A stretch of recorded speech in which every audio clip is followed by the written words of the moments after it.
Hey, John here. So I've got this kitchen I just redone, minus the tile floor there. That's up next. But I did a few moves like this baker rack, these surfaces, and this kitchen counter.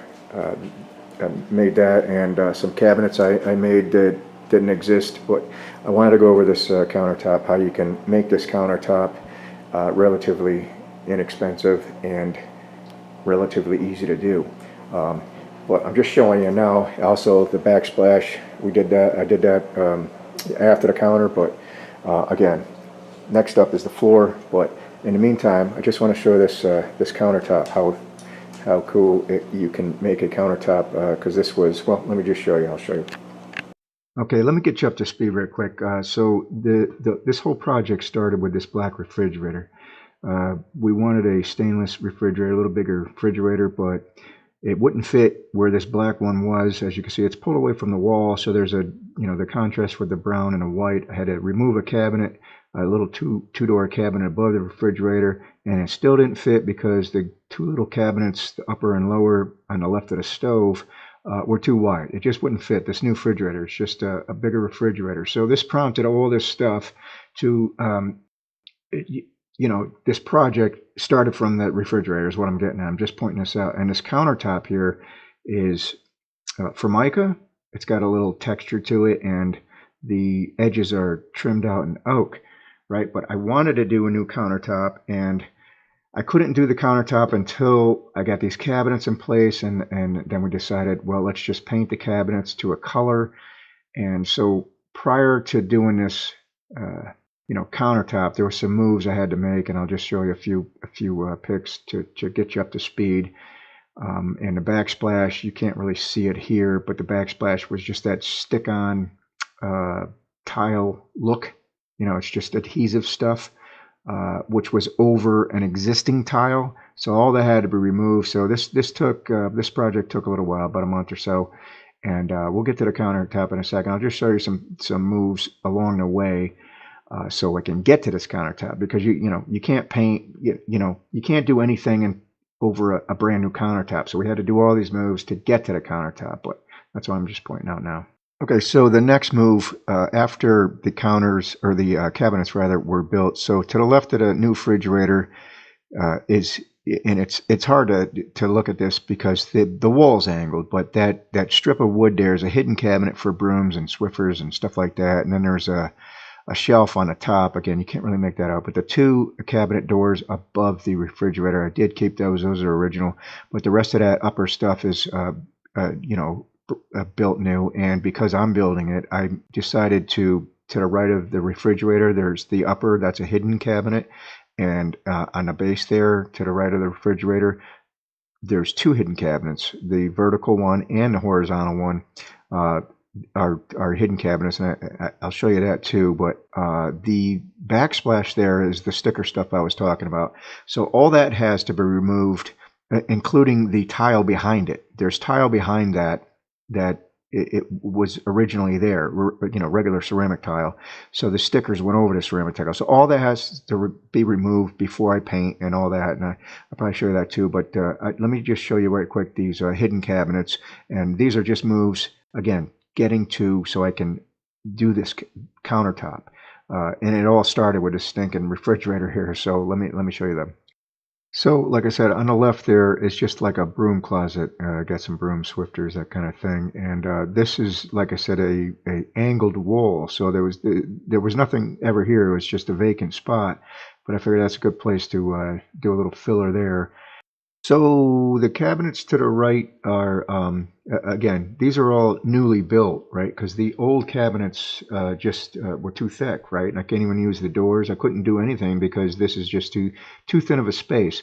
And as opposed to just putting, a blank wood, between the fridge and a microwave, this is why I decided, so this upper cabinet, it's skinny enough to get some spices and, little tchotchke stuff that you might need. And the bottom cabinet's a two-part cabinet, and again, just to the left of the stove, this countertop flips up, right? So you could put little spices on, horizontal underneath the counter there, and down below, things like cutting boards, muffin trays, platters, that kind of thing, because it goes back to the wall, of course. So from there, I just, started taking the old backsplash down, and because I want to start painting this cabinet, these cabinets from left to right, and I'm just chasing myself with, removing the backsplash and then starting to paint, because again, I'm trying to do things in steps, but you can't get to this countertop deal until these other things are done, right? So, and I decided to, I went right down to the studs, taking the backsplash out, and, uh, replacing it with plywood, a 1/2 inch plywood, same thickness as the drywall, but I know I'm going to put a backsplash back on, so using the plywood was just a little easier for me as in terms of shaping things, and less of a mess and stuff like that. So we can finally start getting rid of this Formica. I already took the oak trim off, and I started to chisel the Formica off, and discovered that it is particle board underneath. And at this point, I wasn't sure if the sub counter was good enough, and it just wasn't. We're talking too many pock marks, too many things. So then I decided, well, I'll show you. All right, making more work for myself. So as I'm looking around and thinking about, I'm gonna fill, a bunch of stuff in. There's a bunch of stuff poking through them, but like screws and stuff. And just going around, I'll show you what I'm gonna do. I think because I got over here, I'm looking over here, and I'm like, crap. So this whole sink area is probably goofed up like this. You probably can't see this, but there's this big upslope, and this stuff is just like, particle board. So it kind of got wet. The tile used to be here, and it was just caulked between here and the tile. This cabinet or countertop was added on top of an Formica countertop before I moved into this place, and then I see a bunch of screw holes, right? I'm picking them out, and I'm thinking, if this thing is not glued to the original countertop, then I think we'll be all set. So I'm just unscrewing. There's a few screws underneath, and I'm picking these out. And actually, I'll probably get a hole saw and just do a depth cut. And it's looking like, as you can see here, you can probably see that laminate, the old countertop. I think I'm gonna just take this piece off, right, and then put a new piece of MDF on. It's cheap enough, and I ain't got to worry about this, leveling this out with Bondo and all that business, because it would be a while. It's doable, obviously, but I'm thinking taking this off is going to be better. Putting a new sheet of, not this stuff, MDF is better than this stuff, in my opinion. Once this stuff gets wet, boom, you're done. Okay, so once the countertop, the secondary countertop, the one with the Formica on it, was removed with the particle board, I discovered there's another Formica countertop underneath it, which is probably the original with the house. But that thing in the center there, that's just a piece of Formica that came up with the other countertop. So at this point, I'm like, okay, we're going to have to do, MDF over this. And I like a thick counter, so it was no big deal. But I've got the sink supported right now. And then I just started, like I said, we're going to use MDF, put it right back over it, and this will be a base for the epoxy. So that's what I ended up doing, and I did buy another sink. I wanted an under counter sink, so that is an overlay on a. It's not an under mount sink, the one we're looking at here. I did get an under mount sink, and did a few moves. I'm just pointing out the next move was to build this counter back up, and that's what we did. And I keep saying we. That's what I did. And I'll show you some clips of that, and then we can get to pouring this countertop, the fun part, right?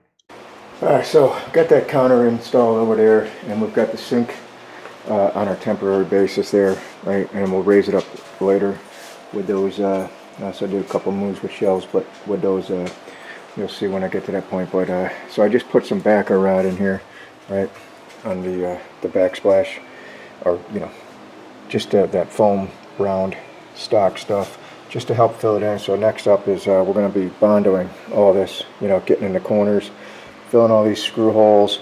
I should go ahead and put a little V in here in this line, just to help that Bondo take in there. I might do that. I don't know. I mean, it's kind of tight. I don't know. we'll see what happens. But anyways, so that's where we're at. And then we're gonna do the edges.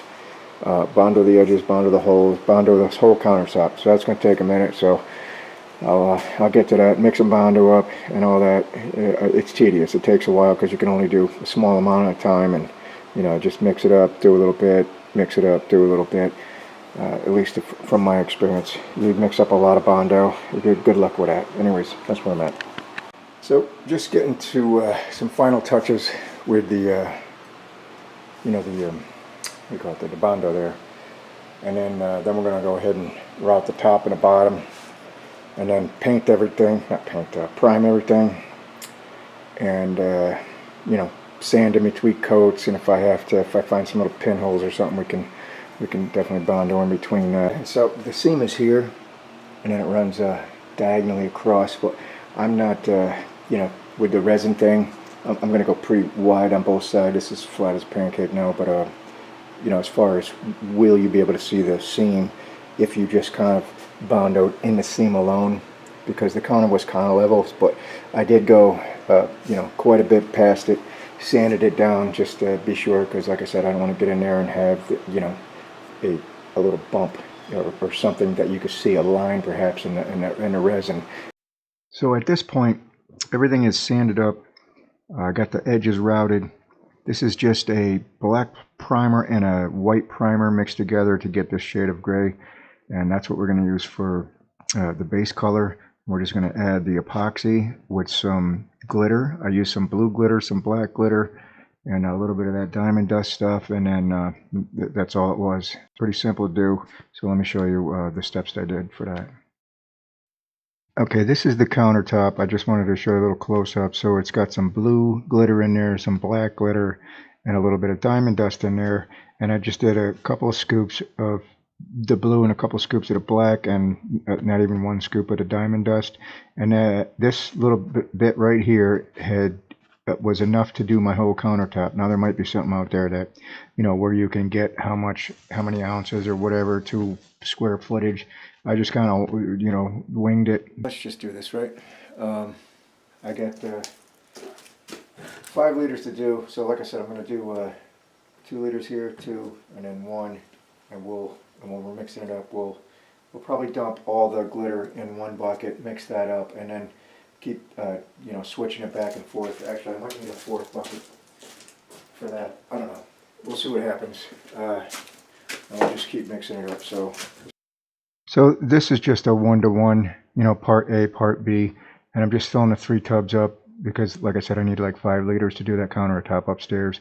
And then I mix it up with a paddle mixer, and then add that cup of glitter into the one bucket, and then mix that up, and then just kept pouring it back and forth just to have a uniform mix, going from one bucket to the other, and just kept mixing it, and that's how I got to that. So once I had everything mixed up, I had all the buckets ready to go.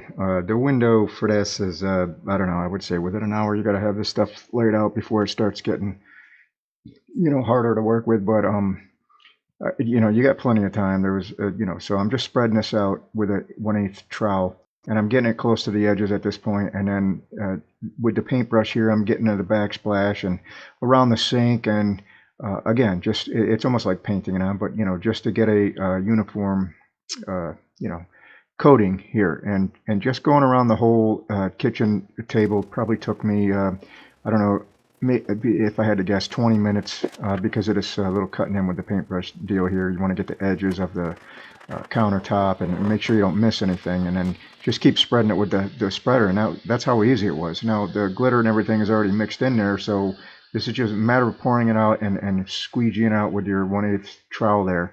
Like I said, it's pretty simple stuff to do. You can't really go wrong. It's self-leveling. I mean, as you can see, it's just like, I've got this sped up, obviously, but there's plenty of time to work with is what I'm getting at. So once this is all spread out and everything is done, that would be the first coat, right? And then you let that set up, and then the following day, you want to sand off any imperfections and do this again. I did it again with a little less glitter this time. I didn't want to go with the second coat with as much glitter and bling. Alright, so that's the first coat. There's a few things that I'm not exactly happy with, but it came out pretty good. I'd take you up close, but there's a lot of sticky crap on the floor. And there's a few things that I can see imperfection-wise.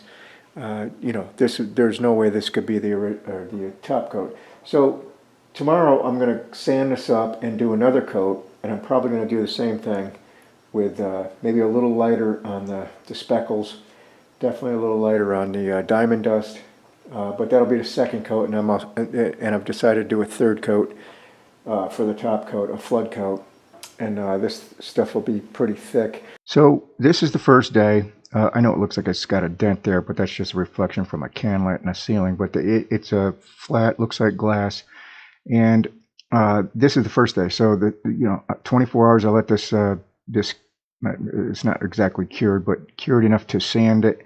And then I did the exact same thing, but like I said, a little more or less glitter for a second coat. And then I also did a flood coat. I sanded up once again after the second coat, any imperfections around the edges or, just looking for stuff. And then I did a flood coat. And now the flood coat was just no glitter at all, just resin alone. Right? Just mixed up the amount of resin I needed, 4 ounces per square foot, and just did a resin only coat.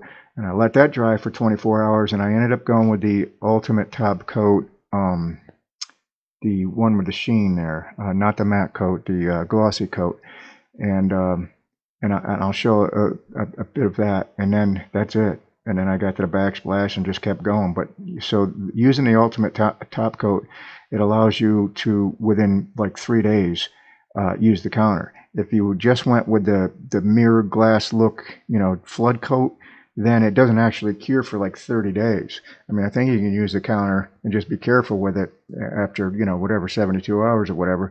But I like the idea that within 72 hours, your countertop is your countertop. It's all cured with the ultimate top coat. So that's what I ended up doing. I'll show you a little bit of that, and that's pretty much it. That's just a reflection from a ceiling light. So everything is good. We're just going to wait till till basically, what time is it? 10 o'clock. 10 o'clock tomorrow morning. I'm going to go ahead and hit this with the ultimate top coat, and that's the last step. And we could start using this counter in 2 days. So no matter how flat you think this is, it's not. So next day I'm lightly sanding this to get it for the top coat. But I thought it was perfect yesterday. I'm watching everything. This is a 220 little sanding block. And I already went around the edges with the Scotch 3M red pad here, and going around this tabletop, I'm just lightly sanding this, right? Just putting these minute little scratches in it. It's still picking up stuff, but every now and then I feel a nice little burr or tick, like it. So you think it's flat, but it's not. Even wiping your hand over it, you're like, yeah, that's pretty flat. But then when you're going with the little 220, putting minute scratches right over here, you hear that? That's a big one. I mean, it's just like, I don't know if you can hear that. Yeah, you can see it starting to dull up. Those little bubbles. So I didn't pick, look at them all, holy crap, all on the edge there. That's a good thing I'm putting on a top coat. That's crazy. Because I specifically went down looking for that yesterday, and I didn't see them, but clearly they're there. I'll take a little closer here. So, when it comes to the flood coat, it is like, I don't know, I was paying pretty good attention, and I thought I had it licked. You remember, because I filled in these little imperfections here. Look at those. I don't know if you can see those. Probably not, but I can feel them still. So, I'll like just lightly sand them and not really get into them because, like I said, I'm putting a top coat over it, and I'm using the glossy. It's got the texture anyway, so it's going to hide all these. But those are pretty significant that I missed. And I was up close with my reading glasses. I still couldn't see them. There's a couple more. Like I said, prep is the absolute worst. It's just so long, tedious, but necessary. I do want to make sure all this dust and lint and everything is off of there. And again, I'm under 24 hours actually. It's almost 10. I think I laid this down around 10. You might want to put this on the wheel before you do the tape. It kind of compressed it, a little hard to get on there, but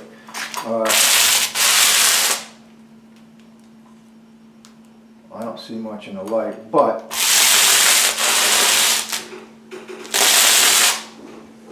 back in the light I do have a little protrusion there. I'm going to get the sander out, so I'm going to be careful on this, but like I said, the gloss top coat is a textured deal, so that little dimple there probably not going to show, but just being careful. All right, so here's the plan. So I've got the green stick, the green rollers for, I'm going to roll it on with that, and I've got a dry roller, 2 dry rollers in case one falls or whatever, and then 2 dry little guys for around the sink as far as you know, doing that little trim piece. I don't think a 9-inch roller would be a good idea to try to stuff in there, because I got my sink suspended down low, but the 9-inch roller behind there might get in the way with the faucet and stuff. So using the little rollers for the edge and around the sink edge, and then so once I start, I'm going to try to do this by myself quickly. I've got about 50 square feet, so I got to move quick, but this gloss is what I'm going to be using, and I've got about 50 square feet, so I'm going to mix up 10 ounces of this stuff and 5 ounces of the other stuff, which is way overkill, but I don't do this for a living. This is my own last countertop, and plus I got 2 little other ones that are going to go over here and back where you can't see, so that's where it's going to be about 50, and overkill is fine with me as far as you know, having more, because there's no way I'm going to be, you know, you don't want to be short, I guess. So I'm going to go 10 ounces of this, 5 ounces of the other part, the B part, and 2 ounces of water. Okay, so I'm working alone here, so I have to go pretty fast because this stuff's got to go on, you know, pretty fast. Unlike the resin where you have a lot of time, there's not as much time with this. So I'm trying to hurry with this, but if you have somebody that can help you do this, one person could be rolling this on wet, and the other guy can be behind you with the dry roller, smoothing everything out, feathering everything, so you get rid of the roller mark lines and stuff. But I did the best I could here, and I know how it comes out. Obviously, I'm editing this, but so there was some imperfection. I did have some roller marks that I ended up, you know, sanding out later with a 10,000 grit, getting most of them out. But there were some imperfections with this. Again, this is my first countertop. If I didn't point them out, you might not see them, but I know they're there. They're little pimples that showed up that I thought this ultimate top coat was gonna take care of. But it didn't. They still showed through, even though this has a texture to it, almost like an orange peel texture.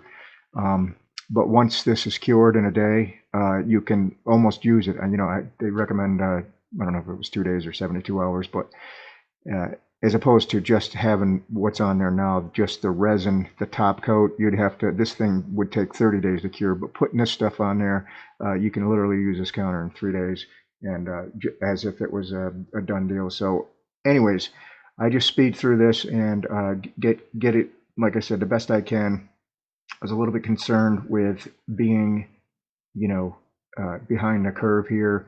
Well, I think you have a little bit more time than, you know, than you think. But again, you're all nervous. You want to get this done in a hurry. So then you start missing things like I said, trying to get the lines out, the roller mark lines. And it's not hard to do, but when you think you're under pressure, I'm just saying, it could have came out a little better, and it doesn't really matter because this stuff, you can literally take a 200 or 100 grit sandpaper and then follow it up with a 200 grit sandpaper, and that'll get rid of most of the top coat, or at least you know, sand it down, because there's 3 coats of resin there, so there's no, you know, chance of getting into, you know, beyond the resin.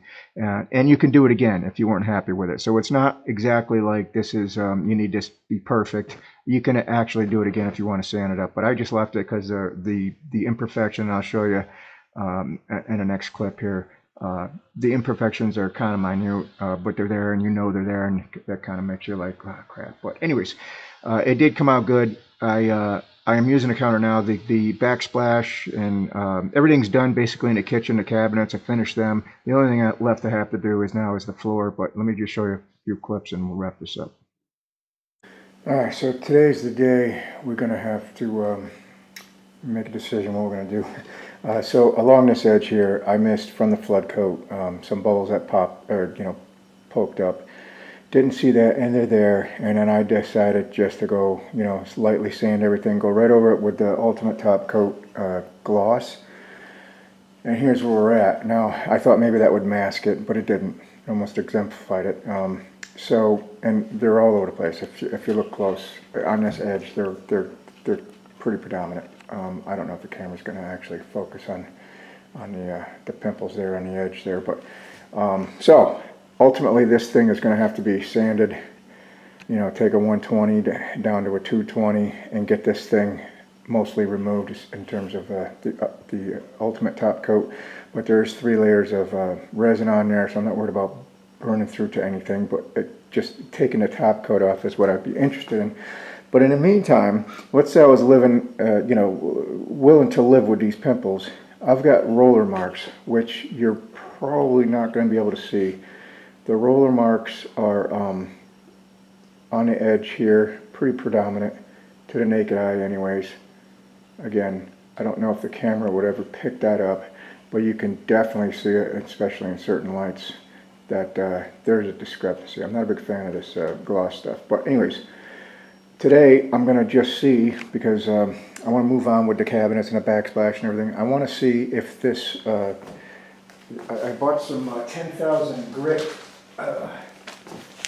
sandpaper, right? 10,000 grit wet dry sandpaper. And we're going to go ahead and wet sand this to see if we can get the roller marks off. And if it does anything with these pimples, I'll just be thrilled on the edge there. And by the way, it's been about, I did this Sunday, this top coat, and it's Thursday, so I waited a little bit before we try messing everything up, right? So I just get this wet and just go to town.